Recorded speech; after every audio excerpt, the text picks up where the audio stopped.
Talents here, and I just want to say that we are ecstatic to be a major sponsor of HomeFront Sitrep, a community that is ran by veterans and made for veterans. So thank you for tuning in.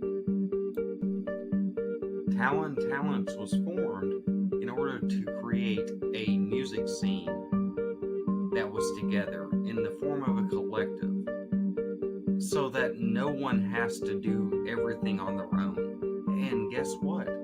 We've been doing this for free for over a year. So please go and check out Talents through Facebook or through our official website at www.talenttalents.com. We'd love to hear from you.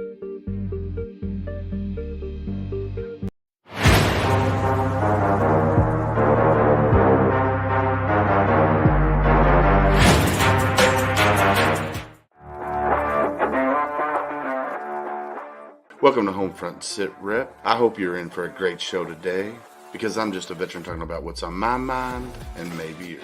You can find HomeFront Sitrep on Apple, Amazon, Spotify, or wherever you find your favorite podcast.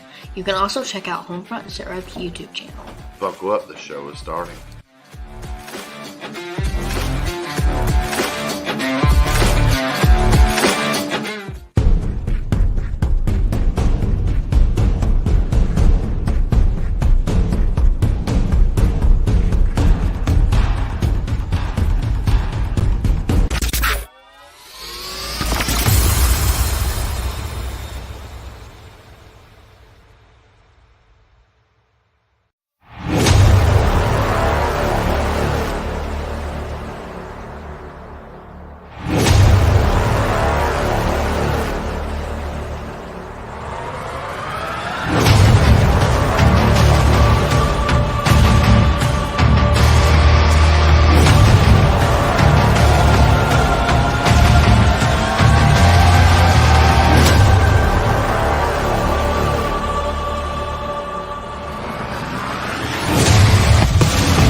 Welcome, everybody, to a Monday edition of HomeFront Sitrep. How is everybody?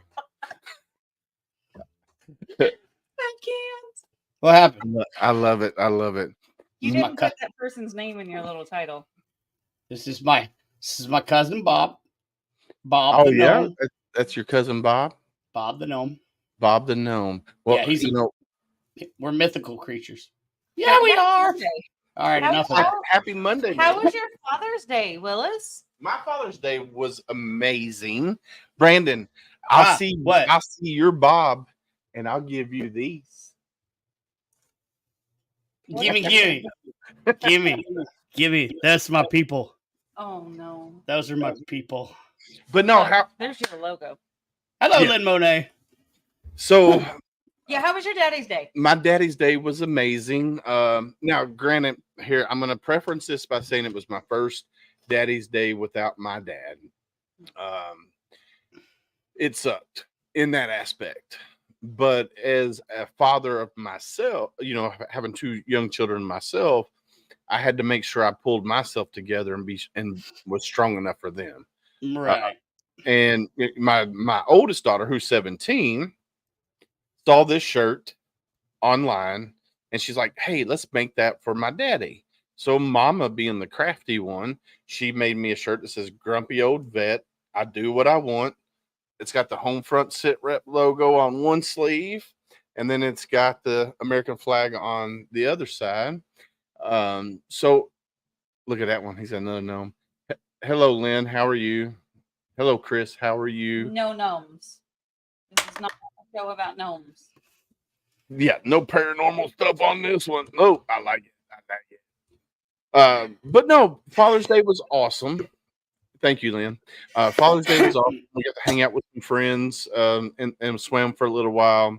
And then we had some good food last night. We had some sliders. They made some like little hamburger sliders with some corn on the cob, and what else? What else do we have? I don't remember. Crayons. Some Crayons. potatoes, some grilled like flat iron potatoes. Man, they were amazing. Are you a daddy?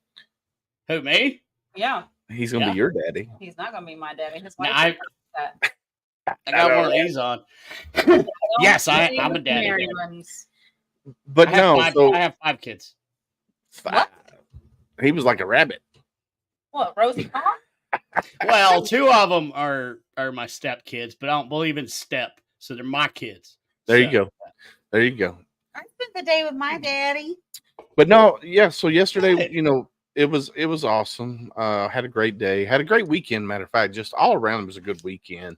And and we didn't have a show on Father's Day because it was Father's Day. So we were like, let's not do one.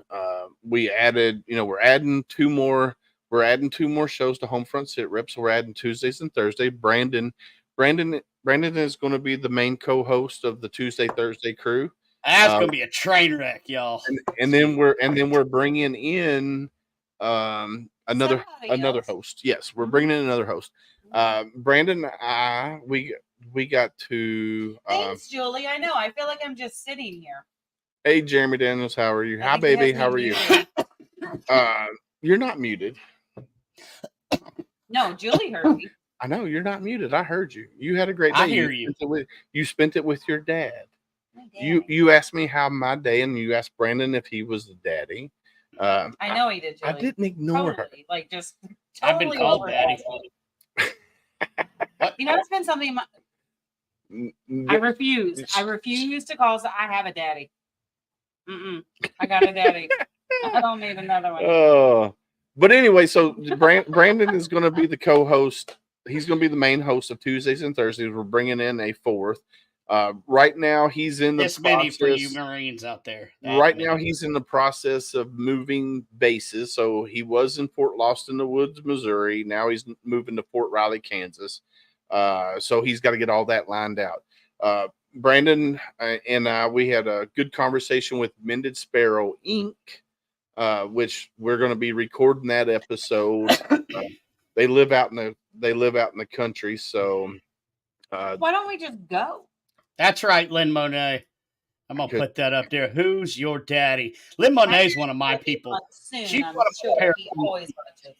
That's my dad. But no, so it's been a good little break, and we're doing all kinds of things in the background. I mean, all kinds of things in the background.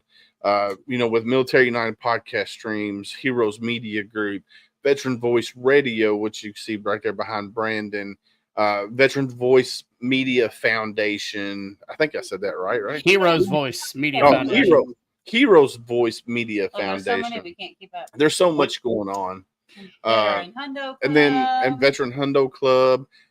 We are now listed on babyboomer.org as one of their top veteran podcast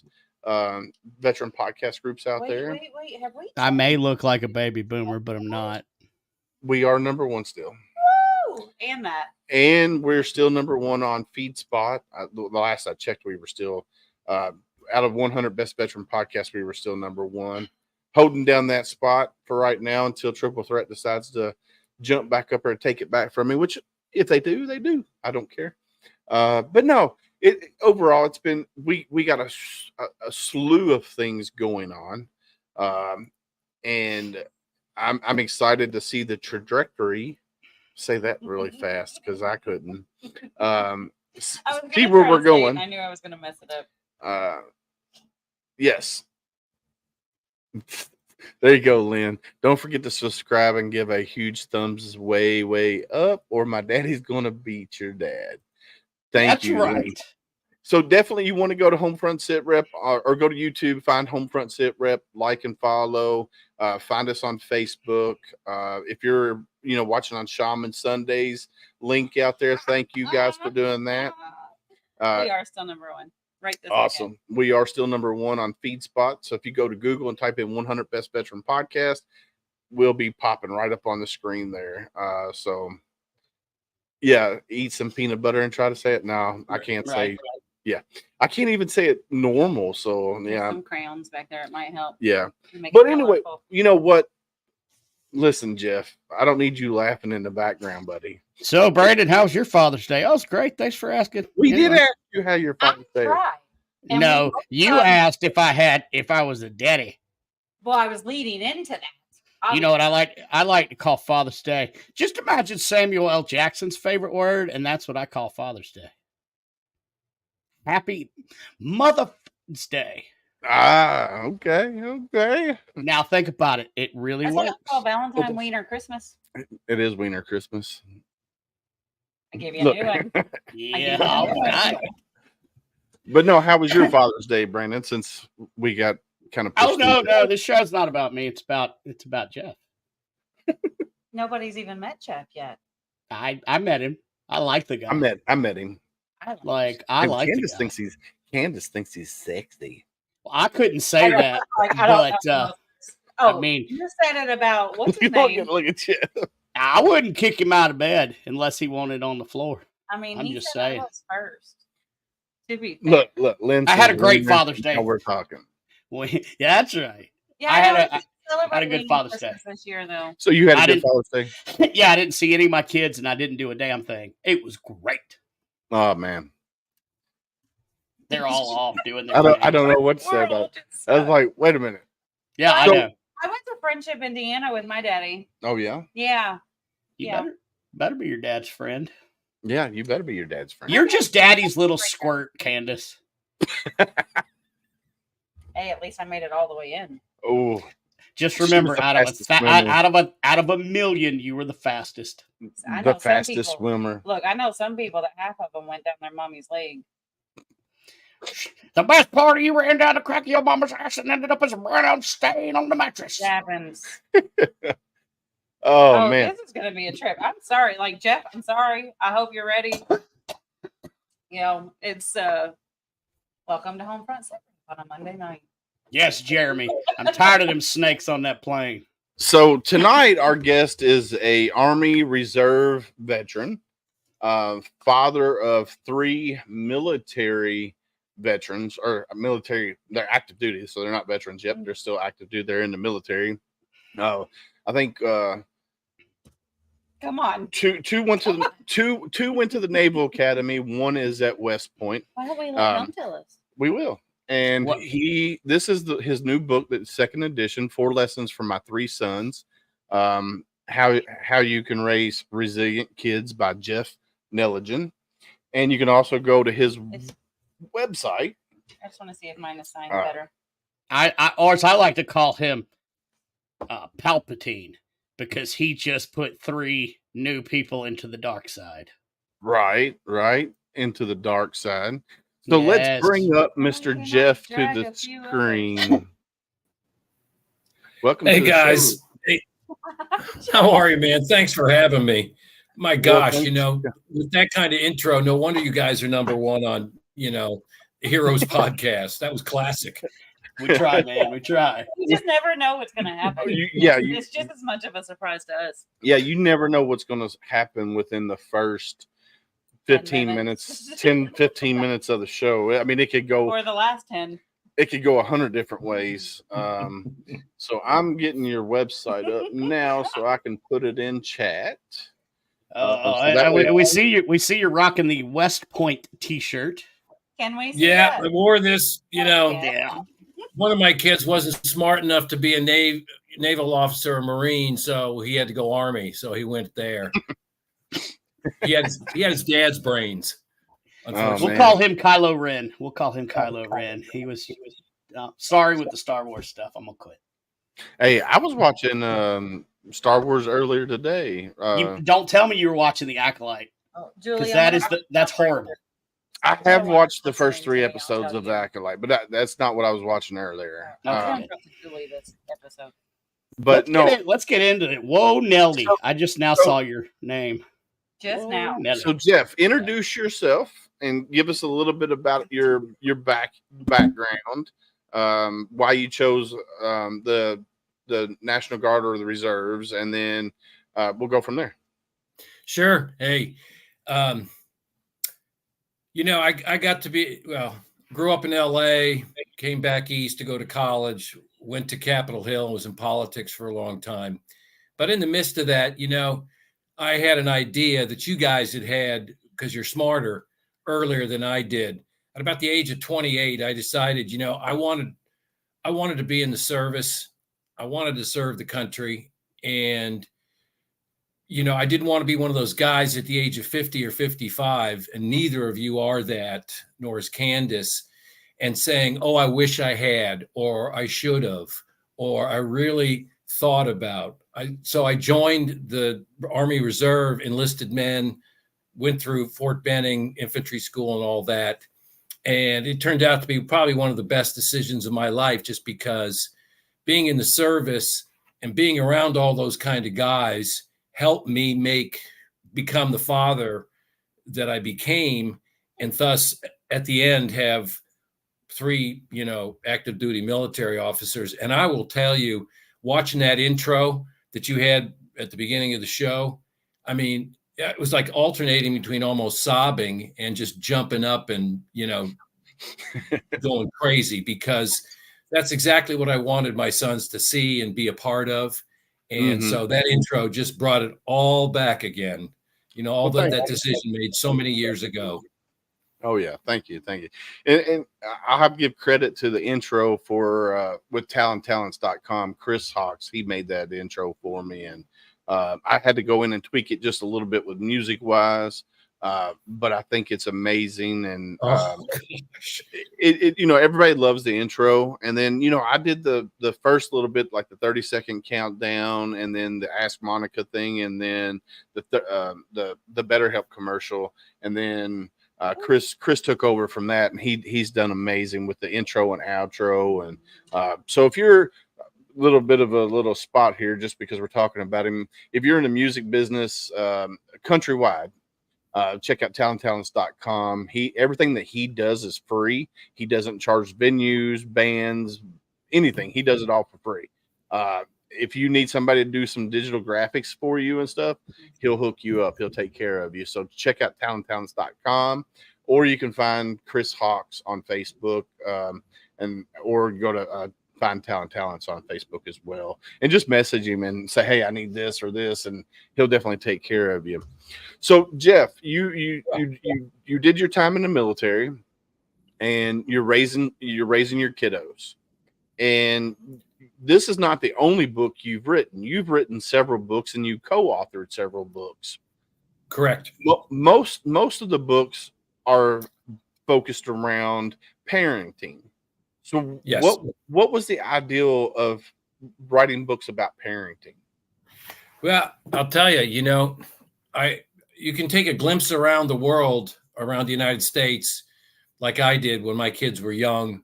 And even back then, let's say 2000, straight up, when the eldest kid is 5, you're thinking, oh boy, this generation of kids it was Generation Z. And the idea was, these kids are not built for this world. And there's a lack of values and character and behavior. And this is an old anecdote, every generation is picking on the next one. But right. All the values of the service. My dad was in the service, 2 uncles, my grandfather, my great grandfather, all were in the Army or Navy. And, that's the kind of values I grew up with. And I decided my kids are going to have those values, and I'm going to pound them into them. I'm not going to let the culture raise them. I'm going to raise them, myself and my wife at the time. And so that's how it came to be. And when the last kid left for West Point, I was driving back from West Point, and I got back home, and, I was kind of sad, but, that's just the way it is. The other 2 were already gone. They were overseas. And I just sat down, pulled out a pack of Marlboros and a Red Bull and said, you know what? I'm going to write about all the things that these kids did, and all the things that, that were taught them along the way, that I could end up by having all 3 in uniform, by the youngest being 18 years old. Right. So An extra emotional empty nest.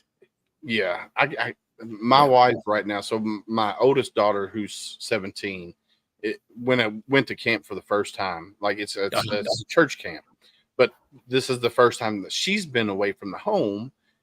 She's always the one that always wanted to stay here, and then my youngest daughter, who just got a job recently. She went to Florida with some friends and, was gone. And she's always the one that we don't worry about. She's either going to be a prison gang leader or she's going to be the president of the United States. That's my youngest. She is. Yeah. My oldest, however, is a rule follower. She's just a homebody. And so mama has, been like, oh my God, my kid's going away. What am I going to do? And it's just like, you'll be fine, Mom. But here's the thing. She's 17. She'll be a senior in high school. When she graduates high school, she's going to go into the military. She's going to go to college, then into the military in the Air Force. And her end goal is to be an FBI agent. And then my youngest, who's 15, getting ready to be 16 in September. I see you, Julie. She wants to go into the Army as a combat medic. And then once she gets done with that, she wants to go into be a teacher, a high school history teacher. And it's just like, holy cow. So I don't know, as dad, I don't know if I'm ready for that. I don't know if I'm ready for them to be out in the world, because the world's so crazy right now. I guess you should write a book. Well, I'll tell you, Willis, as a guy whose kids who are older, you've done some great parenting already. I don't know too many people, and I talk to hundreds of kids and parents, every couple months. I don't know, 2 kids who at 13 and 17 know what they want to do, and the choices they've made are not easy ones. Yeah. They don't want to be a barista or do performance art or work for a nonprofit. Those are hard roads ahead. And, you and your wife are doing the job, man, because that's really something. Well, thank you. Yeah. I mean, the only thing that I'll take credit for is helping guiding them in a direction. My wife is the driving force when it comes to helping the girls decide what they want to do in life and make them think about the future, not right now. Look here, you know what? Right. Hush. Stop talking about yourself. Both of you, like the stability and the structure you guys have given for those girls, like it's both of you, and you both need to take credit for it. I don't know any of Brandon's spawns, but like between us, like we got some pretty awesome girls. We do. But so sorry. In your book, have you read the Bible? They talk about the fallen angels. That's my spawn. My horns hold up my halo. So in your book, one of the lessons that resonated with me is lead from the front, because I'm that type of person where if I wouldn't do it, you shouldn't do it. Now, and I teach my girls the same way, and I tell them that all the time. Just because your friends are going to the bridge to jump off of it, don't mean jump off that bridge. Jump first. You want to lead from the front. And I try to do that with my kids, with everything that I do in life, because you can ask my wife, when it comes to things, I like being first at everything. Like literally I have to be at church 40 or 30 minutes prior to church service and all that. And I like leading from the front. And that's the Marine in you. It is the Marine in me. But I also do that with my kids, because if I wouldn't do it, they shouldn't do it. And that's the way I look at it. And that's kind of where leading from the front kind of resonated with me, with anything in life, that was one of two sayings that were screamed at me about a 1,000 times when I was at Fort Benning. Big, black, huge combat vet drill sergeant, just a badass. Mm-hmm. And he would always say that. He says, you're just soldiers, but each one of you has to lead at some point. You have to lead from the front, because there may not be anyone else around you. The second thing he said is assess, and he said in every situation, assess, adapt, advance. And so, these enlisted guys are getting this pounded into them, and it becomes reflective. It's muscle memory. I bet you Brandon and you have the same thing from the Marine Corps. Yep. Just that idea that, lead, follow, or get out of the way. And So as a dad, I tried to do that, and in that section of the book, I talk about, whenever they had games and everything, I'd show up in a jacket and tie. And, they would ask me, why the hell, Dad, you're the only man, the only dad here with a jacket and a tie on. Okay. And I said, you know what? This is why, and I'm never going to tell you again. I said, these games are really important to you.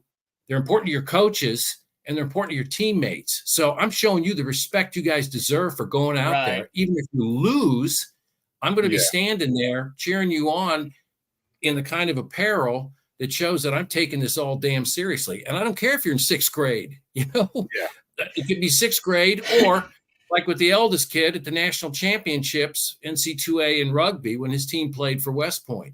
Same damn coat, same damn tie. This is a measure of respect for what you're doing. Yeah, it also gives them a good sense of pride with their parents too. It's not having your parents show up just not caring, like to have something that's showing up to show up. Like well, it kind of makes the child proud. I'm trying to think because my dad did a lot of that stuff too. More, he was very, I'm going to show up. I'm going to be dressed to the nines. And when I was playing soccer, I would look up and I would see the man in the tie. Like I could find my dad immediately, and I would be so proud. Be like, "Hey, look, there's my dad." And then the next guy would be, "My parents are over there somewhere." Yeah, so, or like Julie just said here, or parents not even showing up to their kids' events, and that's one thing. Like when I was growing up, my mom didn't come to all my football games, but she did come when she was able to come. Because when I was growing up, it was just my mom, and then my mom had to work 2 jobs. So I knew that there was games that she couldn't make it to. But my dad never came to one of my football games. And, God rest his soul, we made up, my dad was a summertime parent. Sometimes he was here, sometimes he wasn't here. But if I'm home from work, I try to make everything that I can do to go to my kids' sporting events. Now, granted, my oldest, who's an archer, I like to be loud because I'm just loud. In archery, you can't be loud. So, and I make her nervous. She said I make her nervous. So a lot of times she's like, "Daddy, I don't want you to go." But I think it's got better now. And then another thing, my wife will. This is something that my wife does that drives my kids crazy.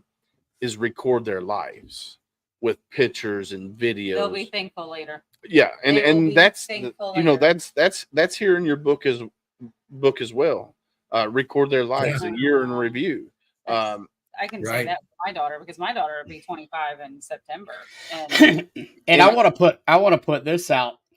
It's too late for me. My kids are grown, but I heard something really, really cool the other day, and I wish I'd have done it. They say as soon as your child is born, make them an email address. Yes. And then email the pictures of them growing up to that email address, and then give them the email address and the password when they're 18. As long as you don't forget it. Yeah, as long as you don't forget it. Yeah. Yeah. But what a wonderful idea. Yeah. Like my dad was out of state, so like he really wasn't at my games, my soccer games and stuff. But so this is Julie, something. You're so right. Like they're ignoring me tonight. No, we're not ignoring it. So ignoring. Who said that? Did somebody say that? Who said that?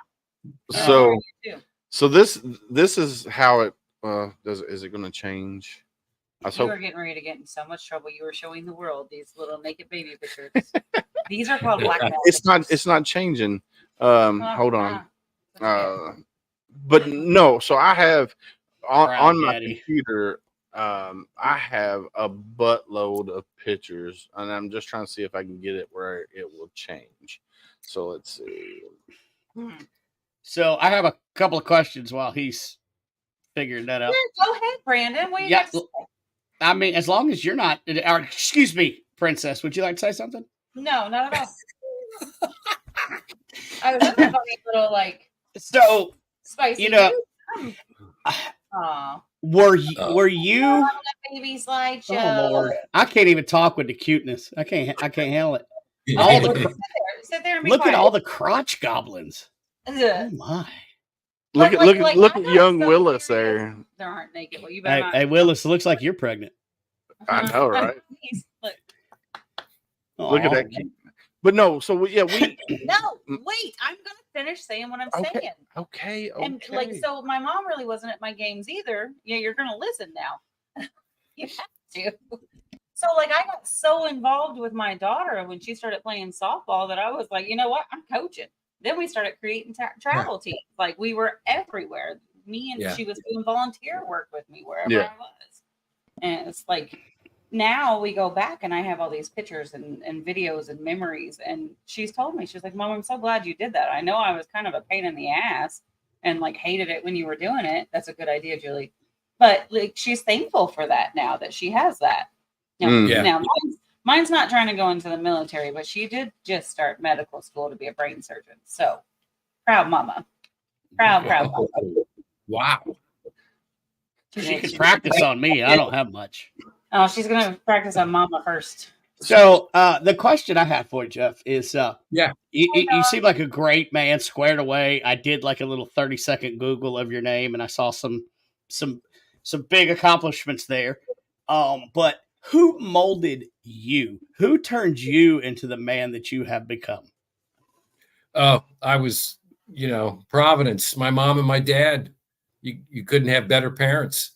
And, that's just, and my dad, again, he was a Navy vet and WW2, and he just had a certain way of doing things, kind of loose and easy, pretty funny. My mom was in politics. So she was, loose and upbeat and, extroverted, and it was a perfect combination.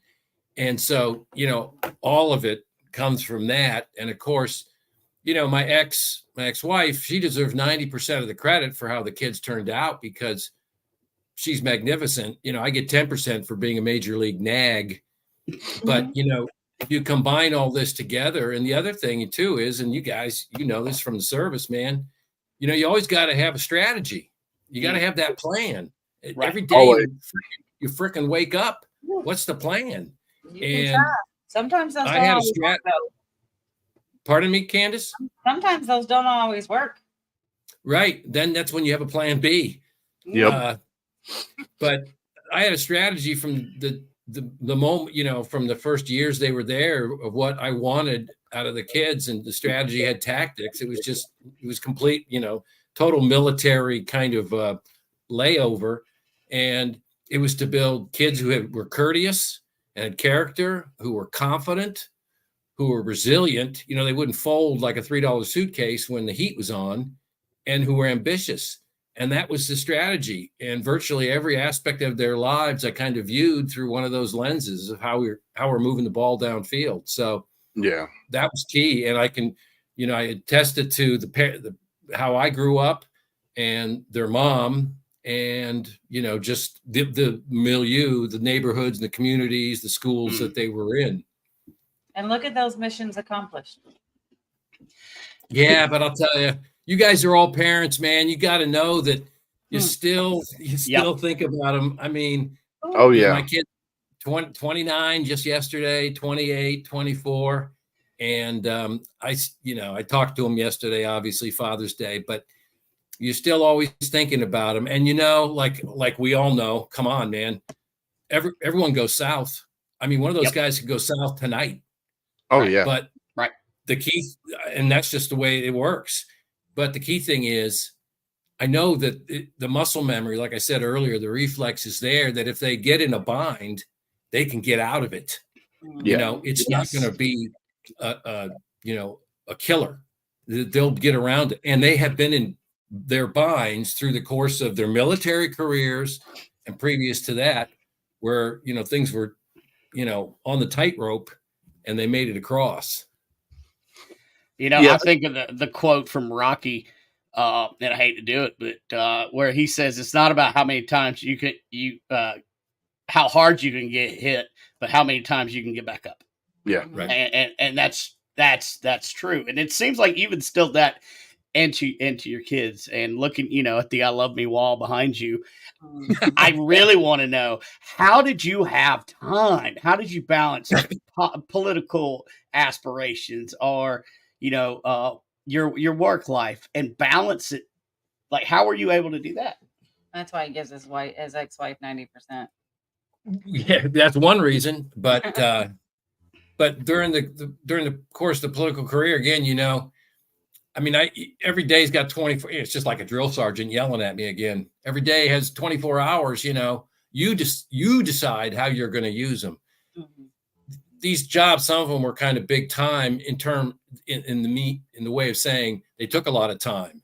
Yeah. But like we were talking about, Willis is going, lead from the front, always show up. I would leave work in DC and I'd drive 30 miles to a 7th grade lacrosse game. And then I'd drive back to DC and work until 8 or 9. Or if I didn't leave that day for a game, I would leave early from work, take it all home, and be cranking it out like at 10 or 11 at night. I mean, that was just the way that I had to build the day. Or I would, I'd be up super early, dark 100, man, to do stuff so that I could break away during the middle of the day. And if you do it enough, you just get in that routine. And of course, the older they get, I was lucky because I live about a half a mile, literally, down the same road from their private school that they attended from 5 through 12. So I was able to be in a lot of stuff because I was so close in the house. Yeah. And I teach my girls always think about the future. And, it's one of those things that what we're teaching them now, and they think, what mom and dad's trying to teach them at the current point in their stage in life, being teenagers, is that mom and dad is being mean to them. And it's like, no, what we're trying to do is teach you how to be resilient when you get older, so that you understand that the world outside of mom and dad's house is not a nice place. It's brutal out there. But I think we all think that when we're younger. Like, I know I did, and Well, it's I guess one I of those grew up things that different. you just don't. Because I grew up on a farm, and literally I had an outhouse until I was 13 years old. Wow. So I grew up in the country, and I knew how hard it was because I saw my mom struggle.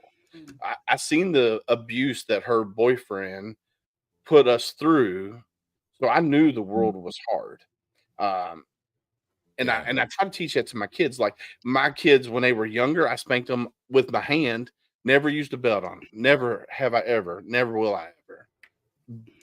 But they know right from wrong, and for the most part, they are amazing kids. I can't complain because they're both 4.0 students or better. They're both AP classes and college classes and honor classes. They have their life planned out as far as they can go. And my 15-year-old, she's been wanting to work since she was 14 years old, and she and just drive. And drive, and she just got a job, and she's 15. Kids nowadays would rather sit at home and play on the Xbox. Adults nowadays. Oh yeah. Yeah.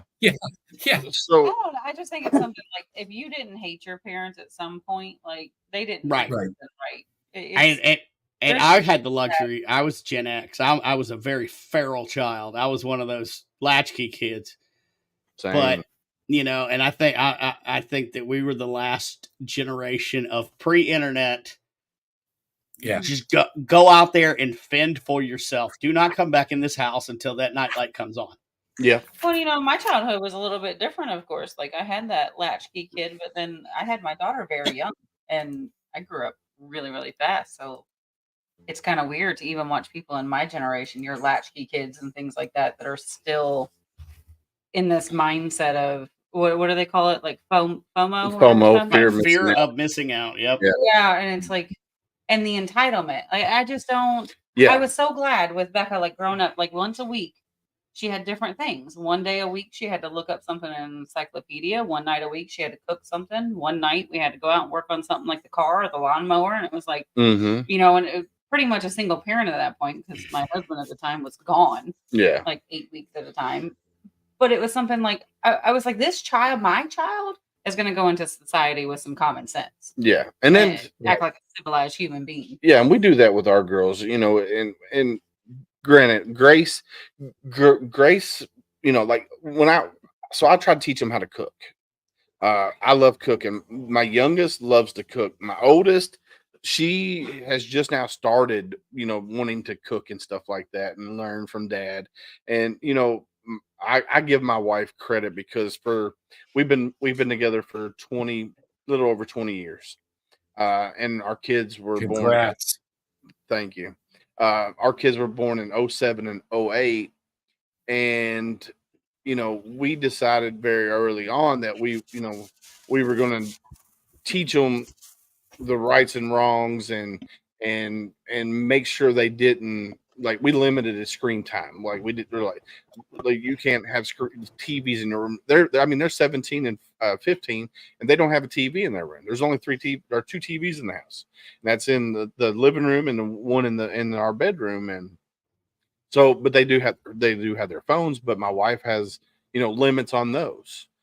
So we make sure that they get out and, do things, whether it's playing sports, whether it's playing or doing speech and debate, because my youngest is on the speech and debate team. She's the captain of the speech and debate team. And, she's literally, like I said, she's either going to be a prison leader, prison gang leader, or she's going to be the president of the United States. So it's voting for the prison leader. Oh, well, she might be, the military prison leader. That's something. But no, You're exactly right. And your anecdotes and your stories about what you've done to limit your kids' screen time, you are preaching to the choir, brother. I'm telling you, that is the number one thrust of everything. Every time I talk or speak or interviewed is just the enormous amount of screen time. I'll give you an example of what it is. For children, this is the CDC and Pew Foundation. Children 8 to 10 years old spend 6 hours a day on their phone. 11 to 18, it's 8 hours and 47 minutes a day on their phone. Now, that's more time than they sleep. And of course, what does too much screen time do? I tell you, this comes right from the CDC. Cognitive abilities and academic performance are stunted. Language development is affected. Social emotional development, including obesity, sleep disturbances, depression, and anxiety, are all increased. What you're doing is so counterintuitive to the culture. You guys are on the right track. So good for you. The other thing I wanted to kind of go off of what you said, and kind of Brandon had mentioned this, but you hit it. You're right. The world is not a nice place. And, all four of us here have had, hit that wall and those obstacles, sometimes career affecting. And sometimes, like you were talking about earlier, Candace, with your marriage, or, Willis, pretty much when you were growing up. My whole thing was our role as parents is not to just focus on building a relationship with our kids. We pretty much already have that. It's not a friendship. Right. Our single goal is to get that kid to build a relationship with the whole world around them, the people and the places and the failures and the successes, the Home Depot, the grocery store, the neighborhood, the volunteer opportunities, the athletic fields, whatever, robotics club, because that's where that kid's going to spend most of their life without you. By the time your kid has reached 12, you've spent 75% of the time you're going to spend with that kid already. By the time they're 18, it's 90%. So if you don't hit that kid early with the right way to live, man, that kid's like 26 years old living in your basement playing Minecraft. Yeah. Right. And we tease my oldest that she's going to live at our house until she's 40. But we know better. Like, literally, she knows she goes in the military, she's going to have to learn how to drive. Oh yeah. She's a perfectionist. My oldest is a perfectionist. Like, she took her was it the SATs? And she or the ACT. Sorry, she took the ACT and she did good in some subjects. She did worse or not as good in other subjects. Right. So she went and retook it and she brought her grade up. And then, it's just like, because she wants to do really well. Now, granted, she was diagnosed with ADHD when she was younger, and she's been on her medicine since, God, I can't even tell you how long ago. But she's like, Daddy, I need to bring my grades up. I need to make sure I bring this up, and she does. But her thing is time management. Oh, and we try to preach that to her all the time. Your time management is what's going to help you in life. If you take 4 hours to get ready, that's not great time management. And one of our biggest arguments, like when we're trying to go anywhere, is waiting on her to get ready for stuff. And we start waking her up 3 hours early just so we can get her ready for church, because she takes that long to get ready. And it's and I'll tell you how I broke that. I started saying, if you're not ready by the time it's time to go, we just leave. Some kids like that. Like I and it was a huge fight, but I did it over and over until it finally clicked. Now, my daughter's doing well. She's attending Clemson University. She's doing a wonderful thing. So yeah, man, she's in a sorority. I mean, she's got her social and academic schedule going. But sometimes, and I don't care. It just goes back to what you said, Candace. I'm not your friend. I'm your dad. After you're out on your own and you're an adult, then we can be friends. But Jack always laughed about it, because she, like, when she was younger, she'd be like, "Bro," and I'm like, "I'm not your bro. Like, I'm not your buddy. We're not going there." Yeah. And you watched some of my struggle. With you definitely were there for that. But like, being able to watch your child pull themselves out of something, now, honestly, so detrimental, and we're not going to go into detail about that, but to watch your child like transform and pick themselves back up, is an amazing thing to watch.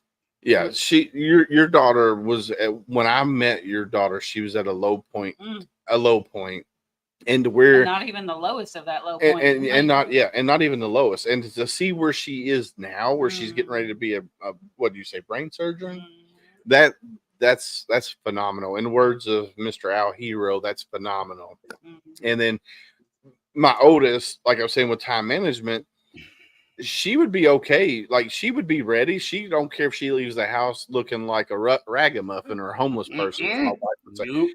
But my wife, she's like, hey, your hair needs to be brushed. You need good clothes on. Just because you want to be presentable to the world. What did you just do? I used to get so mad at my dad and my mom because they would make me tuck my shirt in. They would make me make sure my hair was fixed. And I was so angry. I'm like, I don't want it. Well, now I get it, because I thought when I was a kid, I don't care what anybody thinks. Well, you better.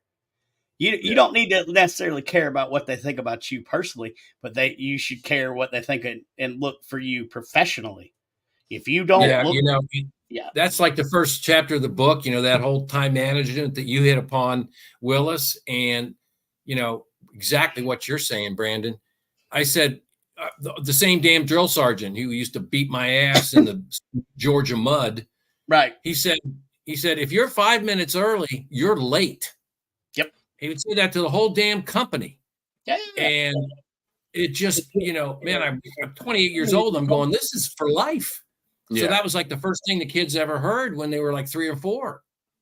If you're 5 minutes early, you're late. We're always going to be early to everything. That way there's no panic. You're prepared. You get to see the outline of the world of whatever event you're going to. And that second part about the presentable appearance, you kids are going to look good, modest clothing, haircuts. You're going to walk up to an adult and shake their hand, look them in the eye and say, hey, Mr. Brandon, hey, Mr. Willis, hey, Miss Candace, you're going to be that way. And then if they start doing it at 5, guess what? They're 29. They're calling the neighbor Mr. Voorhees. Good. Respect. Yeah. It's respect. And you know what?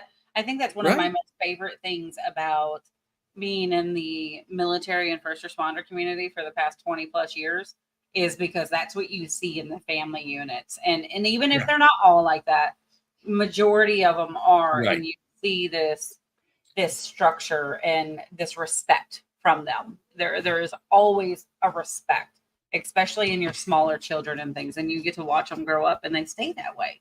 Because if you go in the outside world, in the civilian world, where there's really not that structure, you tend to not see it so much. It's like you go walking through Walmart and you're like, well. So I want to comment on what Lynn just said. It's on the screen right now. Mm-hmm. Sounds like you are all great parents. Here's what I'm going to say to that. I don't think I'm a great parent. Nope. And the reason I don't think I'm a great parent is because I'm always learning. I'm always evolving. That's part of being a parent, though. I know that's part of being a parent, but I still struggle. Parenting is hard, especially as a teenager. With teenagers, it's hard because I'm still learning on a curve, and sometimes when they're very emotional, Dad has a hard time dealing with that because I'm not very emotional when it comes to certain things. I just don't. I just sometimes it's hard for me to explain to them why I feel the way I do, and so thank you for saying that, Lynn. Yeah. But I don't think I am a great parent. I think I'm an okay parent because I'm still. Granted, my kids are, they're 17 and 15, and they've already got their life planned out. I kind of give that credit to my wife because my wife is very, and I give myself credit too because I do help guide them, but I don't think I'm a great parent. Mine's 24 and I'm still trying. We didn't all have desks around writing books when we were shooting them out. Well, and my biological daughter, she was around the whole time I was in the Corps. When she was 3 when I left for Iraq, and when I came back, she saw the alcoholism, she saw the PTSD and all that. But I still, even though I couldn't help myself, I still tried to do the best I could for her. And she now, she's 22 and she is a traveling missionary. So something went right somewhere. That's awesome. As long as I am not I will never win Father of the Year. And I'm okay with that. Tribulations are worth it sometimes. They are. And that's the thing is I should have been parented as I was parenting. Like, I'll give a little more detail. I had Becca when I was 14.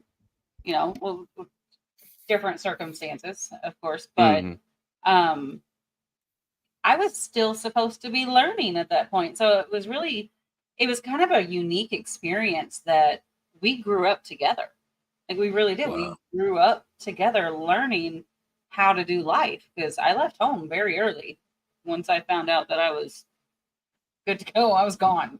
And me and Becca, we went through this struggle, but I don't think even today she'll tell me she never felt the struggle just because, I don't know, I tried my best to make sure that she didn't see that. And she had everything that she needed and most of what she wanted, and every choice was made for that child. So, I mean, we talk about this growing up as kids and stuff, and I can't really relate to some of it because I didn't experience that. I was a parent. I mean, I'll tell you, it's so rewarding. What Lynn says, that's really nice of her to say, but after hearing that, Candace, I'd say you're probably the best parent of the 4 people on this screen. 100%. You talk about freaking challenges, yeah. And there you are today sitting there with stud woman, stud daughter. And Lynn can say that about you. I'm like Brandon or, like Willis. I don't think that. My ex was the great parent. I was good enough. And at certain times, key moments in my son's lives, they would come to me and I'd say, well, you know what? Here's the way the old man sees it. And this was about going into service, going to the academies, senior year, doing sports and, like high end being recruited for sports. This is what I think about this coach. This is what your old man says. But I'd always say, that's what I say. I said, if your mom agrees with it, great. But if she does it and she has the opposite view, go with her. Because her track record is probably, over the course of years, it is better than mine. But Candace, I mean, that kind of story, that's a great parent, man, to get out of that kind of situation. There's a lot Oh of my learning. God. Look, here, I'm trying to see if we can do it. Can we see it? Where's that's my baby. Wow. Attractive woman. Baby. Yeah, She is she's pretty. So, Nelly, oh, sorry. Go ahead. It's your show, Willis. no, you're good. So I know it's my show now. So not I think that was only number one. not only this book, which is the second edition, I've got to get that book, by the way. You got- I'll You send got a free copy to you, Brandon. You don't have to do that, sir. I don't mind paying. No, I man. don't thank feel you. special anymore. Well, you're not. Oh, I'll send you two, Candace. No, I just need a better, like, give me a, no, never mind. Candace, stop it. Stop it, Candace. Gosh. So this being the latest book, second edition of 4 Lessons for My 3 Sons. So you have this book, you have the first edition, and then you have Be the Ball, which is an academic. What does it say? I can't read it. So how many books total you got? I got about 7. 7. And, I wrote one about politics, just being in politics for so many years after I kind of got out of the game. In fact, I took a career job with the federal government in order to spend more time with my sons, because at the time they're going through these crucial years of college recruiting and high school, and junior high and high school. So I took a career job and left Capitol Hill. I was a press secretary for a senator from Texas. I wrote one about that. So the political stuff. I wrote the Caddyshack book is it's a satire just because I love Caddyshack and I wanted to write something about it. Mm-hmm. And then, wrote one about your kids' rebound from pandemic lockdowns, which is how you could, these lockdowns, the quarantines, the masking, the school closures, the isolation just ravaged kids of all ages. And I wrote a book to say, hey, parents, this is what you can do to get your kids back to and better than what they were before the lockdowns. If smart parents saw the lockdowns and they said, this is going to be our chance to get ahead of everybody else, because everyone's going to be frozen looking at their screens at home. And this is the time now that we can push ahead of all of the competition.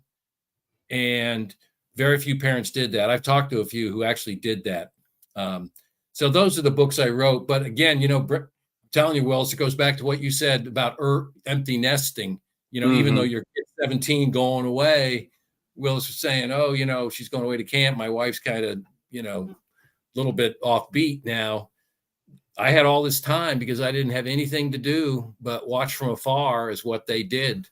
I mean, the deployments all over the place. Hell, the Navy guys, they've, 5 deployments overseas. Right. They were rarely in the United States. So I had a lot of time in my hands. I wish we could give that book to every parent there is out there right now, because, it wasn't just the kids that were affected by that. The pandemic, it took away social graces and being able to just communicate with people, and took the kindness out of the world. Like, my heart's still breaking. Like, I'm out in public and I'm like, what happened? Common sense is nowhere near common anymore. People don't know how to be around people. I think everybody needs to go back for a driver's test. Oh, yeah. Everybody.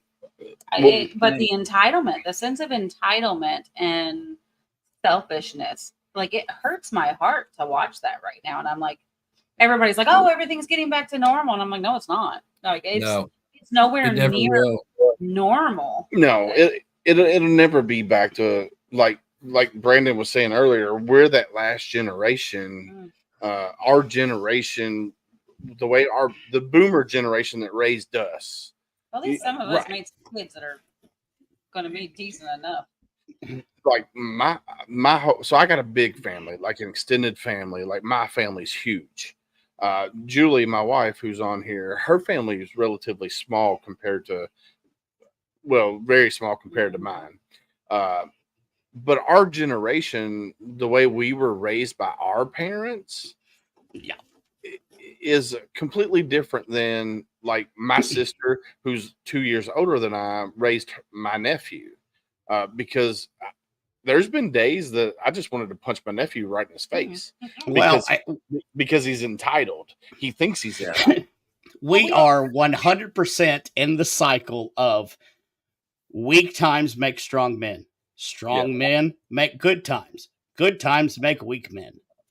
And I 100% believe that we are now in that cycle where we're about to hit the hard times again. And I hate it, but it happens, it's cyclical. And that's the period we're at with all the talking back to your parents, being nasty to other people, other families in a restaurant and all this stuff. Well, we have reached the weak generation. You're So we so, allow I love, government into our parenting. We allow government into that's our the thing. schools. We allow them to tell us what we can and cannot do with our kids. And you know what? I shot that thing out of my twat. Come here and tell me what I can do. Like, let's go. That just happened. Yeah, that just happened. I was like, whoa. I mean, that's the reality of it, though. Like, I made that. Hey, And it's Brandon, live. Tell me that I'm not allowed I need do something with I it. need a beep, because I never know what's coming Too out. damn of her. late, brother. It's that you can't unring that bell. Shit on here. Some X-rated up on there. Yeah. So what were you, Jeff? The other stuff that's been said. Before we go off the rails, what were you about to say, Jeff? I'm gonna write this shit. For all the holidays. That's Shooter Pooter Day, Mother's Day. okay, yeah, baby. Yeah. Back to Nelly. I was Nelly. going to say, you're exactly right. I love that cycle that you just mentioned, Brandon. And also, too, I want to go back to something Candace said before her lovely X-rated comments there, which I love. X-rated. I could have had worse words, and it would have been. I'm okay with it too. You talk about the social graces and all that, and both Brandon and Will has talked about, this Gen Z, and my kids are right at the beginning of it, so they're all Gen Z. To give you an example of how far we've fallen in social graces, as you put it, or personal responsibility, or the ability to shake someone's hand and look them in the eye. Right. Resume Wallet just released a survey they've done at 1,600 Gen Zers and 1,600 of their parents. And they noted that college grads aged 22 to 24, 34% of them bring their parents to their first job interview. What? That is crazy. 34% of kids going into a job interview, 1 out of 3, their first interview with a hiring manager, bring their parents with them into the room. What? Wait. Now that's twofold. I'm sorry, I'm gonna have to just blast this. That's twofold. That's on them, but that's also on the company. If you're hiring somebody and they bring their parent, I'm sorry, but I'm going to have to politely ask that they step out. I'm interviewing you, not them. It's cancel culture. It's what it is. It's cancel culture. It's everybody's afraid to upset or offend somebody anymore. I am doing my best not to get political here. Yeah. I'm so trying. But I mean, that's the kind of social graces, Candace puts it that way. I mean, that's a nice way to put it. It's, very diplomatic, but you've just got too many kids who are staring at screens, who don't have, just the basic human dignity or the fundamentals to act in a normal society, and the only place where you do have those people, and I'll go right back to the beginning of this show, is in the military. In all the images you showed to us that Talon put together, that's where you're going to find people who have personal respect and follow or lead or get out of the way. The people that have that personal dignity and sense of responsibility to do what it takes. Yeah. And the rest of them are so far out there, they're gone. You're right. But we're almost still talking old school, because if you look at the way that things are changing in the military now. No, just look at your upper echelons. And again, I'm doing my damnedest not to. But if we look at Milley, like General Milley and others, and what they are trying to teach in the military, it's civilian culture bleeding over into military. Yeah. And Could you imagine having a timeout card when you were in? No. like over in Haiti going, wait, here's my timeout card. Like I need to take a timeout. Like, my timeout was when my buddy was bleeding on me and I was doing my best to save his life. That was my timeout. You were still not taking a timeout. Like, could you imagine what would have happened? Well, they don't have with the people around. They would have beat your ass. Well, they don't have stress cards like everybody says. That's a. They did for a little. They did. They actually did for a little bit. Well, the Marine Corps never had them. As far as I know. Yes, they did. Did they? Yes, they all did. My buddy was my buddy was a drill instructor, and he said first time somebody pulled the stress card on him, he took it and ate it. So, yeah. So y'all were just talking about like my youngest who just got a job.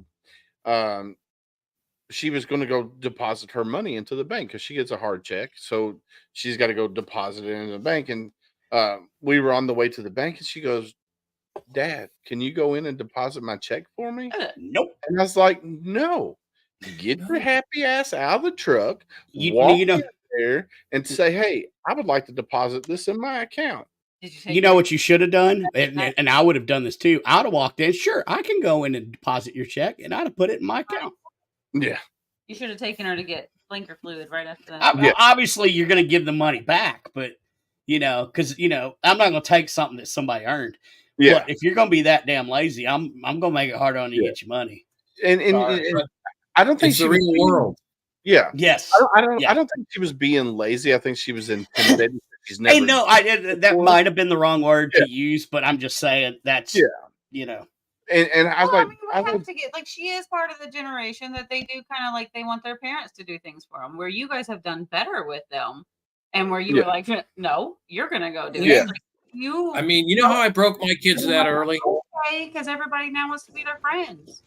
And it's like, it's not just the kids, it's the parents that are letting it happen. Yeah. Right. And I broke my kids that early because I empathize with you, Willis. When the eldest was 7 and the youngest was 4, I took them to an indoor mall, big bustling place on a Saturday. And we're right in the middle of the damn food court, right in the middle of the whole thing. And I said, okay, guys, here's the test, man. And they're just looking at me like, what's the old man going to do now? Right. And I opened my wallet. I took out 3 $5 bills and I said, hey, guys, each one of you go get change from any of these stores here. It's not a race. You may going to strike out somewhere, but just go get me change. I'll be standing right here. And so they took off. And 2 kids struck out at one store, went to another. Another kid came back with 20 quarters in his pocket. And they came back and they're excited. Oh man, we undertook this task in the midst of all these strangers in a strange place. And we did that again and again and again. And then we elevated it. We go to a restaurant and I'd say, okay, and I point at the 6-year-old, you memorize all of our orders, all 5, and you tell the waiter or waitress what we're having. And then we go to an airport and I'd say, here's all the paperwork. Go get us 5 boarding passes. Or here's the old man's ATM card. Go get me $300. Here's the passcode. So they, from an early age on, were in the midst of all these situations where they had to act. There was no excuses. They had to act and they had to pull off a task. And of course, it does pay off because, my youngest kid is like 6 years old in the midst of this mall. And it was at a birthday party, and the irresponsible parents leave with 13 of them and leave 3 in the food court standing there all alone. The other two kids are crying. And my kid says, wait a minute. My dad told me at a college football game once when we were there, you're not tall enough to see anything. So you just got to look for that guy or that woman with a stripe running down their pants. And that's a soldier or it's a security guard or a policeman. And just run up and grab their legs and say, hey, help me. And that's what they did. So those real world experiences, just like going into that bank, that's where it pays off because when it's panic time, the kid doesn't fold. He thinks of a way out or a way around. And he's used to being in society in strange places. And there's nothing that does that better than the military because from day one, after you leave MEPS, you're in a strange place for the next 4 years, strangers. I mean, she literally walked in after she got out of the truck, she walked in, did her business and came back out. She was like, I said, was that terrible? She goes, no. I was like, all right, So now you're good. You can do this from now on because you got your account number, you got everything that you need, and now you know you can walk in the bank, put your money in the account, and boom, you're good. And she's going to be very frugal with her money. Like literally, she's just starting making the money, and she's like, Dad, I don't want to spend no money. Now my other daughter, my oldest daughter, now granted she's got $7,000 in the bank right now as a 17-year-old. How many 17-year-olds you know have $7,000 in the bank? Dude, No. I don't back even to have parenting. $7,000 in the bank. Parenting. So Yeah. and she's but now she That's all on Julie. yeah, that is Julie, because I like to spend money as fast as I make it. But we do, my wife is a banker. She's been in banking for 20 plus years, and she teaches my kids very well on money, on how to keep money and save money. Now, Grace, she does like to spend it a little bit more. Like she likes going up and getting her energy drink or her candy salad, she calls it. She's got a reusable Ziploc baggie that she puts all of her candy in, mixes it all together, and calls it candy salad. And she fills it up all the time. And but she still, like I said, she's still got $7,000 in the bank. She will take her money and put it on her checking side, and then she takes the rest of the money and puts it in her savings. And as a 17-year-old, I never had $7,000 in the bank. Dude, she could go out and get a very decent car right now. But she's also making $13 on the hour, and she works, or she goes to school. The bus drops her off at her work, and then she gets done at like 5:30, 6 o'clock. So she gets done at school. She's at work by 2:30, 2:45, and then she'll work to 6. She's making $13 an hour. When I first started working, I think I was making $5.25, which. And then my youngest is making $10 on the hour at her job. Of course, she's 15 and she's working every day this week. She can get tips. No, because she works in the kitchen. Oh. She makes pizzas. But they're learning a very, very valuable lesson of how to save money, how to take care, budgeting, how to budget or balance a checkbook. I think we lost Jeff. Jeff, you there? But Weekend at Bernie's. I think he might have froze up. Yeah, we'll just keep. But there you are. Welcome back. Welcome back. Oh, maybe. Oh, there's a blink. Sorry about that. No, you're good. But yeah, they do very well at saving money, and that's something as a parent. I wish my mom had taught me that when I was growing up, but my mom struggled. She had to work 2 jobs to make ends meet. So she didn't really have, she couldn't save. And luckily my wife, who's amazing, and I'll sing her praise all day, every day. She's taught our girls how to save money. And that way they're going to be successful in life. By the time they're 30 years old, they're going to be set. Or not set, but they're going to be financially stable at 30 years old, if not before then. So they're going to be all right. Yeah, and something else too, and this goes to what Brandon was talking about with his daughters, and obviously you with yours. If you look at the struggles of Gen Z, which all these kids are a part of, a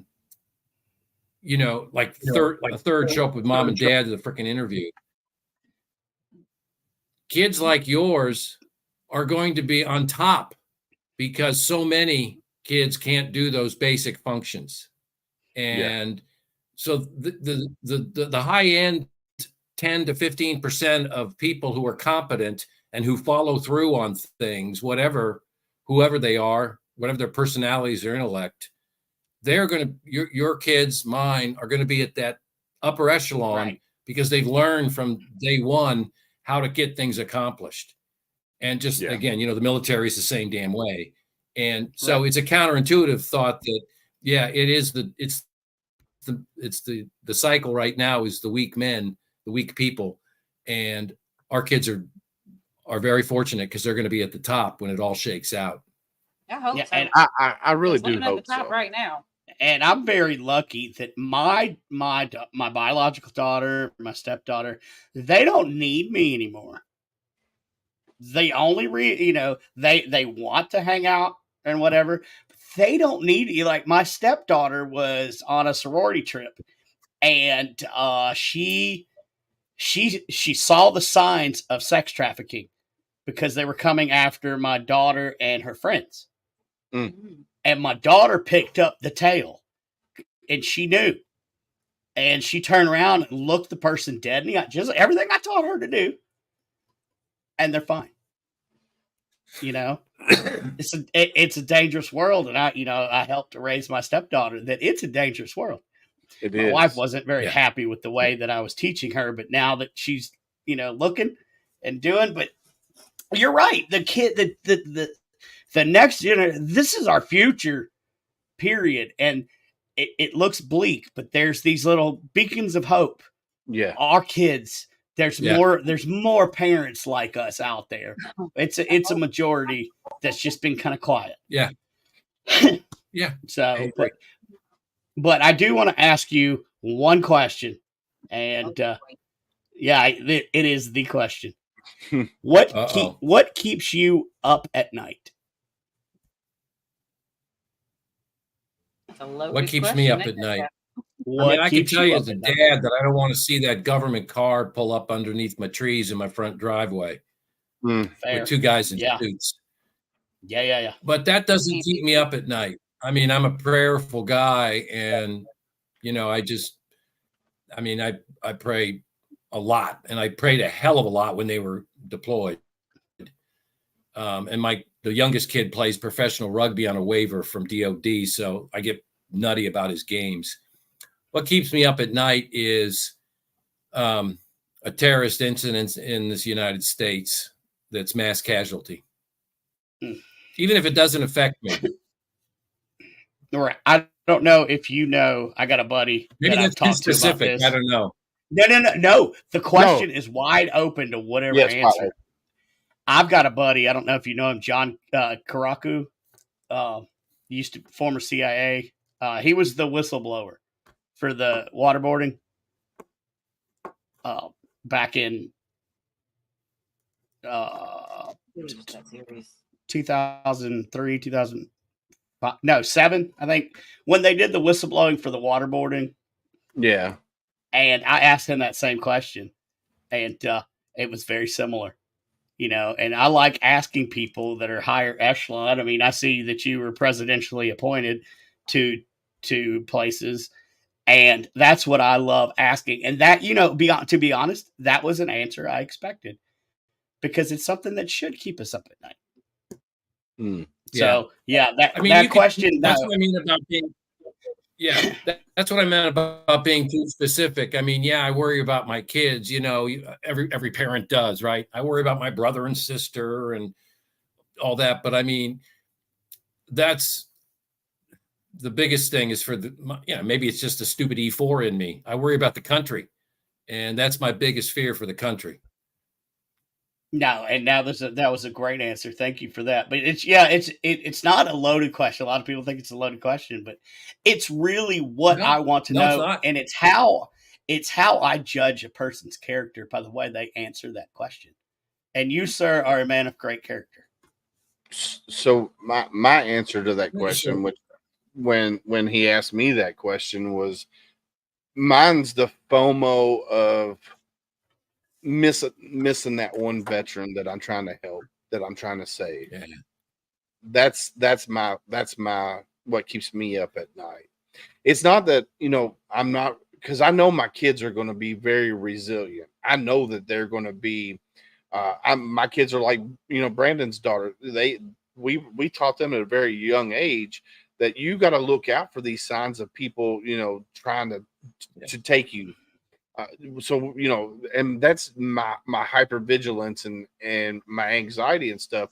But I taught that on to my daughters. But for me, it's what keeps me up at night is that FOMO of missing that one. And that's like my buddy who is going from Fort Leonard Wood to Fort Riley. I can't get a hold of him, even though I see that he's looking at my text, but he hasn't responded back to me, and I'm worried about him because I know when I talked to him on the phone the other day, you could hear it in his voice that he was struggling because his kids and his wife wasn't with him. And he was supposed to come on. He texted in our group chat he was going to be on for our meeting, but yet he didn't show, and he hasn't responded back. So I'm like, bro, and I'm like, I need to figure out what's going on with him. But that's what keeps me up at night, is that the fear of missing that one veteran. Because 22 a day is too many. Luckily, the new stats, it's about 17 a day, so we are going in the right direction. It's no longer 22, but one's too many. But I do feel the need that I want to say this to everybody that's watching and listening, and take my daughter's incident, for example. I just want to tell you that human trafficking is a $1 billion a month industry. And that is just what the cartels are making. Yeah, it's out there. It's real. Too many people have turned their heads on it, and I'm gonna scream it until somebody rips my throat out. Please raise your children to watch. Show them what to look for. Because if I hadn't have done that, I don't know where my stepdaughter would be right now. Sorry, I had to get that one off my chest. Becca got roofied up in Indy. Oh, did she? Bad. Yeah. Like bad. Luckily, she had a friend with her, and Becca was able to somewhat get her wits about her to get to the bathroom and call my mom. And so mom got to her at 3 o'clock in the morning and got her to the hospital, and the hospital said that you would not believe how many a night come in there that were able to get there. Like how many? There are also gas stations out there that have this yellow sign out in front of them with a house. They are built with a secret room in the middle of that building somewhere that if you walk in and say, I'm not safe, they will put you in this hidden room and call the cops. Well, there's a lot of things at bars now where they have coding. The safe room. Hey, I want rooms. Can I have this certain kind of drink? And they know what they need to do. Angel shot is what's called an angel shot. Angel shots. Yep. Yeah. But yeah, anyway, there's. I'm sorry. No, you're good. You're good because kids. That's part of with Jeff here being. He talks about resilient kids and stuff like that. That's what you do as parents. We have to teach our children at a young age to be very vigilant around their surroundings, especially when we were growing up. When we were growing up, we didn't have to worry about it as much because I was like you. I played out in the street until the freaking street lights came on. Going into random people's houses, all kinds of stuff, all the time. But now you can't do that because you never know.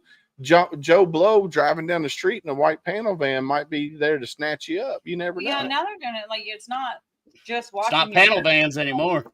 I know, right? It's people walking past you and bumping you. And that quick that they got something inside of you. Or what I seen a video the other day where they put a piece of clothing, like they sprayed some chemical on this clothing and stuck it over the mirror of the car. So when the girl came out, she touched the clothing just by touching it, and she started falling down. And luckily, somebody was there and saw what was going on. And they're lacing stuff with fentanyl. But anyway, that's a show for another day because I could go down. That's a show for another day. Yeah. But no, Jeff, man, I want to thank you for coming on here. I want to thank you for spending, this hour and 30 minutes that we've been on here, and your knowledge and your expertise in parenting, and you were sharing it with the world. That's amazing. Yes, and then you raised three great humans that joined the dark side, unfortunately. But no, they're serving their country. They haven't served its heart. That's amazing. Decent human beings. And you raise decent human beings, even though you give your ex-wife 90% of the credit. But so if you're out there on Facebook, LinkedIn, YouTube, wherever you're watching it, you can go to Jeff's website. And this is what I'm going to preference. You can order the books through his website. which is Yes, sir. nelliganbooks.com. And the reason That's I say right. go to his website is Don't go to because- Amazon. Yeah, don't go to Amazon because he's not going to get nearly what he would get from going to his website. So go to his website, nelliganbooks.com, order his books. He's got several books on there that you can order. And then if somebody wanted to reach out to you, go ahead. Sure. If they want to reach out, it's jeff@resilientsons.com. And the email address, jeffresilientsons.com, is also on the website. Awesome. Well, Jeff, I want to thank you again, man. It's been awesome. Are you going to go contact? Wow. Having you on What a here. conversation.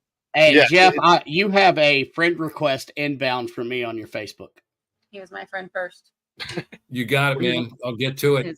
And thanks for having me. And just, thanks for what you do. You talked about those vets. When you were showing in the beginning with the Talon preview, Talent. That those people on that whiteboard, man, I was practically almost starting to sob. I mean, that was moving as hell. Yeah, there's a little story behind that video as well. Yeah, there's a long story behind that. He just never. So good for you for. So yeah, for banging the drum. Good. Right. So that video, I'm sitting in the living room. My wife's in the bedroom. My kids are upstairs doing their homework or whatever. And one of the things that we always talk about is ask the next hard question. We always talk about that on the podcast. Because I can walk up to Jeff and say, "Hey, Jeff, how you doing today?" And you're like, "Oh, I'm fine." And then I leave it at that and I walk off, right? Well, inside Jeff is in turmoil and he's wanting to talk to somebody, but don't really know how to talk to somebody. So that's where I always say, ask that next hard question. Well, I'm sitting in the living room upstairs. Yeah. I'm sitting upstairs in the living room and all of a sudden this commercial comes on and I watch it. And I'm like, holy shit. I pause it, rewind, hit play again. I'm like, shit. So I paused it, rewound. I called the wife. I was like, "Hey, come in here and look at this video." And she goes, "Okay." So she came in, she watched it, she goes, "Holy shit." And then I started, I sent it to Candace. I'm like, "Hey, Candace, check this out." And then it's just one of those things. And we play it twice in our podcast. We played it at the very beginning. At least. And then we're going to play it here in just a few minutes at the end. That gives me goosebumps every time. And I would like to throw in, it's never too late to call 988. If you're a veteran, call 988, press 1. If you're nervous about calling and talking to somebody, did you know that you can text 988 and they will have a text conversation with you? You don't even have to talk to anybody. I didn't know that. So just remember, I have used 988. I've had 3 suicide attempts in my life since coming back from Iraq. I have used 988 and I'm still sitting here to talk to you because I had the balls to pick up that 500-pound phone. But you can text them.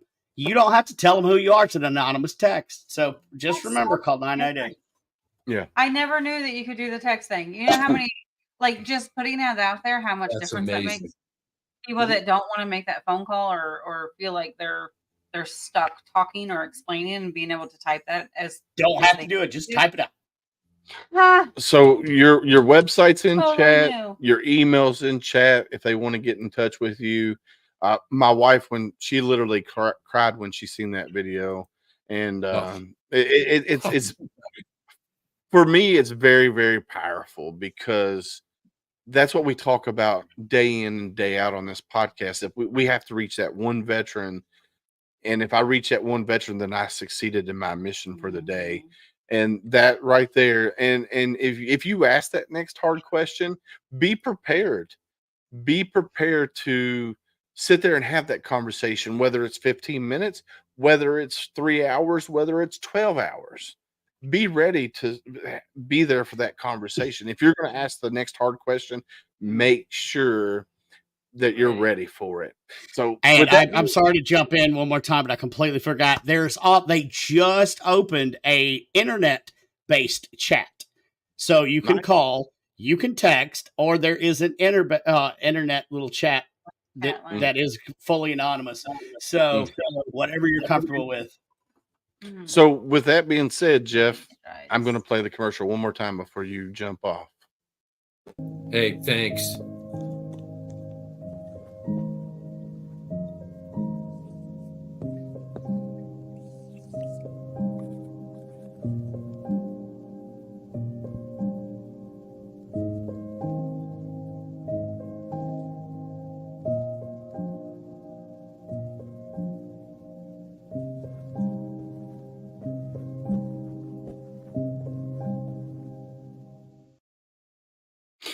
Yeah, it gets me. It gets me every time. And I was practically, this has not even come on yet, and I was just kind of going, "Whoa," when you first showed it back in the beginning. And you know the thing about it, everything they've written on that whiteboard, I've said. Yeah, I've answered everything that they wrote every time. My go-to is living the dream, and it's up on that whiteboard. Yeah, that's one of my go-tos. Or I'm hanging in there. I'm hanging in there. It's one of my go-tos. And man, well, let's not end it on a sad note. No, Bob Ross approves. We're not ending yet. I have a question for Jeff. We've had some great conversation, and all of us really got into some personal things with our kids, and I think it was kind of neat, and definitely went away that I did not imagine it was going to. But is there anything about Jeff Nelligan that we did not cover, or something that you would like to throw out there? Good question. That you think would either help somebody or just be of knowledge? Yeah, this is it. I'll just say it. Inspiration and being authentic, like you three are, with your kids. When we would be driving around the D.C. area, Washington, D.C. and Northern Virginia, we'd always go by these huge office buildings, steel and mortar and brick, glass, and they're ubiquitous. They're everywhere, even in the office parks all around. And we drive by them, and we were always fascinated with them, me and the three kids. And one time I decided to just give them the lesson. And I said, hey guys, look at that building up there. I said, on the 7th floor, there's an office, and there's some guy sitting there, and he's staring at a screen, and on the wall is a picture of his family, and on his desk is a mug like the one you made me in 2nd grade. And he's sitting there staring at the screen, and he's thinking to himself, man, what in the hell am I doing here? I was going to be a jet pilot, or I was going to own a bunch of restaurants, or I was going to form an IT company with my cousin, or I was going to sail around the world. But instead, here I am staring at this stupid screen. And I said, guys, that guy is your old man. So you have got to get farther than I have. Yeah. And that inspiration, that story has stuck with them for 25 years. And so that's the authenticity you bring as a parent, a mom, or a dad. But that's also the inspiration you give them to say, hey, dad's doing pretty well, but it's not good enough. Good is never good enough. So maybe that's a nice one to end with for parents who really want to drive something home to a kid. Yeah, no, I love that. And I always tell my kids, be better tomorrow, or be better today than you were yesterday. Yep. Yeah. You have to be better today than you were yesterday. But no, man, thank you. Thank you for coming on again, Jeff, and hanging out with us. You have an open door anytime you want to come on and talk about a new book or anything that you got going on in life. Reach out to us and we'll get you back on here. You got it, man. You've been amazing. Brandon, I will connect you and Jeff together so he can. I sent him a okay, never mind. Facebook. All right. Yeah. All right, good to go. But no, Jeff, thank you. Thank you again, my friend, and we will talk to you soon, my friend. Great. Thanks again, guys. Brandon, Candace, and Willis. Yeah. Yeah, man. I'm tiny. Oh, there we go. How cool is that? Man, look, I mean, I am inspired. That is one hell of a man. yeah, Yeah. You know what? I'm gonna have to get him on my other show, even though, like, I'm just blown away by his presence and his abilities and what he was able to achieve is outshined by his children. yeah, Like, yeah, how And we often does that touch happen? the things that he achieved. yeah. Honestly, like yeah, Just he really didn't. we didn't because I mean, with his political career that he had, Yep. and then his military career that he had, we touched on that, but we didn't really touch on the political aspect of things. Being I didn't want to go that direction because I knew what we were talking about, and I would. No, but just to give him the accolades he deserves. Yeah, But it's amazing. Look him Yeah. up. Just Google his name, and you will see the accolades that this gentleman has gotten. Yeah, you can Google Jeff. I mean, senior public affairs executive in Washington, D.C., worked for 3 members of U.S. Congress and served twice as a presidential appointee. Yes, badass. I'm just gonna say that. He's badass. 3 badass boys. He's wrote books. He uses words. Yes, he uses. I do not. I don't know. I don't like words. He wasn't a Marine. He No. actually used pen and maybe a typewriter instead of those damn crowns. Yeah. Hey, I took typing. I'm old. I took So- typing in school. If you're a veteran and you're out there and you're struggling with filing your VA disability, Ask Monica. Homefront Sitrep has a new segment. It's hashtag Ask Monica. Ask. I'm Monica resting my head. Don't worry Sanford- about me. No, you're good. I'm Monica back Sanford with the is a badass. I'm just gonna say that she's a badass. She's a doctor of nursing.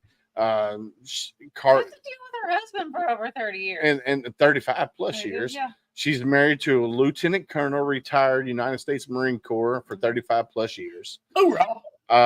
She has graciously accepted for people to email her and ask her questions about VA disability. She's got all kinds of hats. She wears all kinds of hats.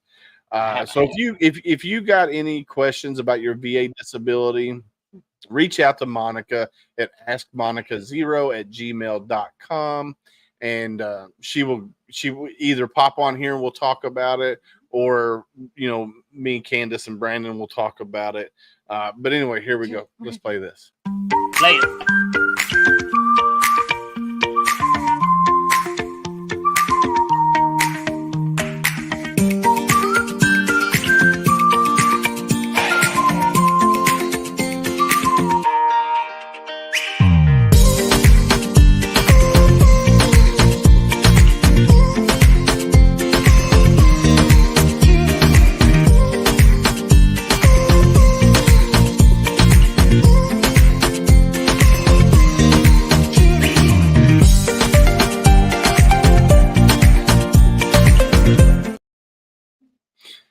Where did Brandon go?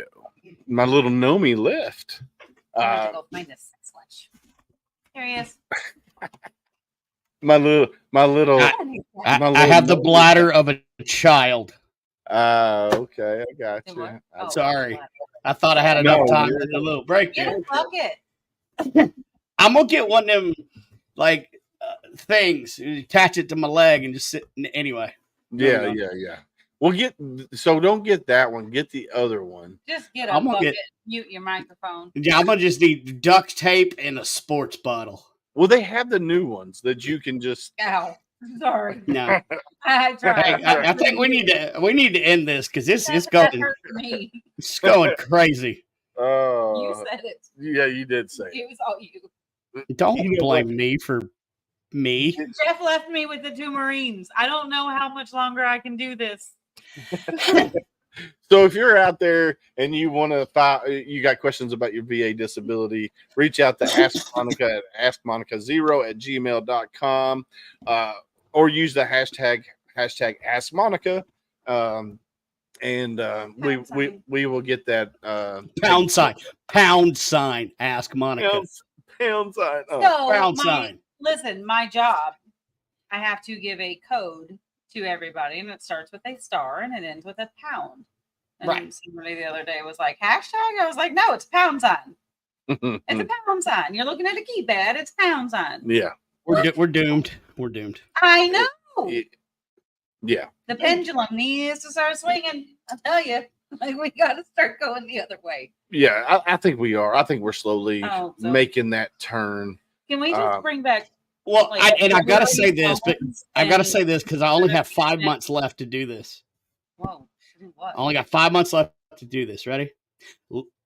For the last 3.5 years, people have been telling me where to go, and I'm tired of it. Everywhere I go, I hear "Let's go, Brandon." I got Where it. am I going? I don't know. Somebody tell me.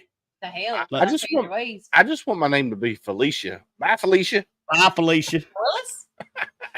Felicia I'm- Willis, ladies and gentlemen. Felicia I'm Willis. stuck somewhere. You must on be his Gen Z. ear. Pulling my ear.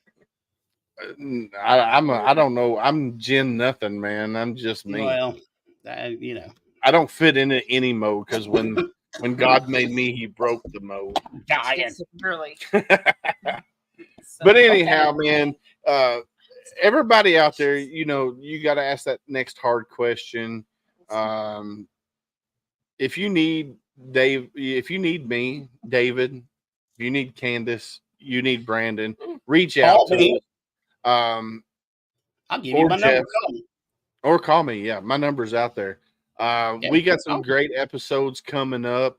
I get Let's first see. that way. I have to be I hope I'm not involved in them. Well, Y'all want to stay number one, don't you? Well, yeah, we are. So tomorrow we were supposed to have. So Brandon was supposed to have his first episode tomorrow Oh, with wait, what Hometown happened? Heroes Outdoors.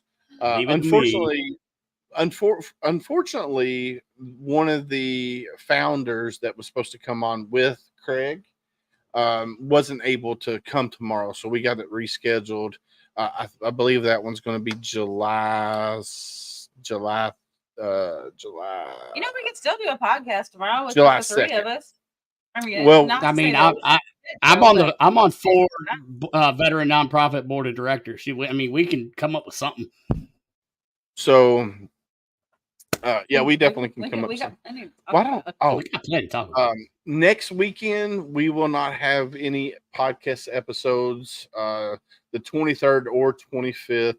I will be out of town he until has no faith in us. Well, I'll be ghost hunting on the U.S. the battleship. I'll be ghost hunting at the battleship North Carolina. Whatever. So, So- didn't we just talk about resilience? Yeah, but y'all deserve a break. Aw.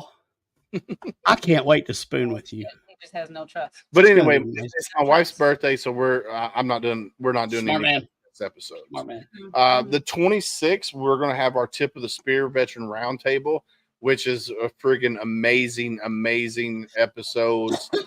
That includes Triple Threat Vets Podcast, Misfit Nation Podcast, I Am Pitts Podcast, The Decision Hour, Homefront Sitrep, The Oath We Took, Conversations with a Vet. It's growing so much. Every Day's a Saturday, What she said. USMC Vet, Oscar Mike Radio, Shaman Sundays. So there's That's neat.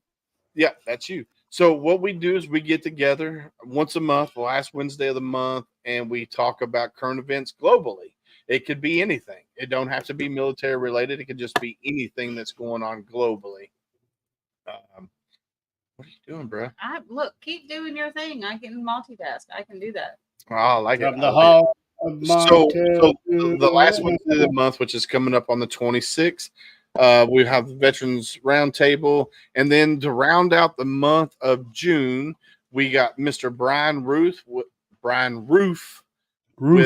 Every Day's a Saturday USMC Oh vet. my goodness. I'm getting tongue tied because you're rushing me, Tongue bro. tied. I'm not doing The it. tongue twad. You're thinking about a Tongue question twat. that I wish I This would is have. why we don't write books as well as Jeff.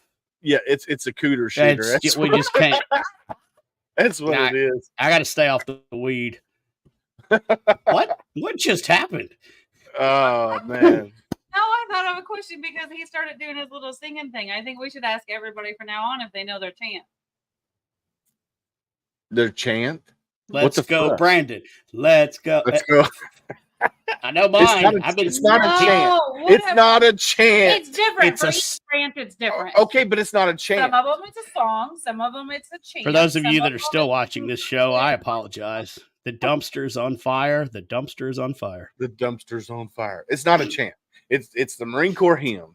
Him, Not everybody. like is in the God. Marine Corps. God chose us. Jeff was not in the Marines. No, it was the Army song. See? So they're all You- different. Jesus was here before the Marine Corps. So your heart belongs to Jesus, but your ass anywho- belongs to the Corps. Brandon's gone. Private Pile. Private pile. What is this? It's a jelly donut. Anyway, God bless. What's your major malfunction, Private Pile? Oh, boy. I'm going to If go. God wanted you up there, he'd have wheeled you up there by now.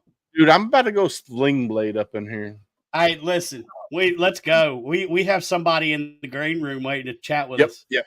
You- Anywho. hey, you go Sling Blade. I go Deliverance. Anywho, like Candace and I always say, and we're going to add Brandon into this, stay safe out there.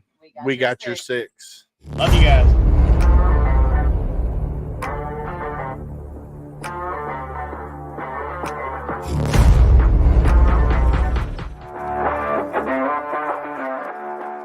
Thanks for listening. Hope you enjoyed this show. Suggestions and comments are always welcome. Cannot wait to have another great show with y'all. Don't forget you can find HomeFront Sitrep on Apple, Amazon, Spotify, or wherever you get your favorite podcasts. Stay safe out there. I got your six.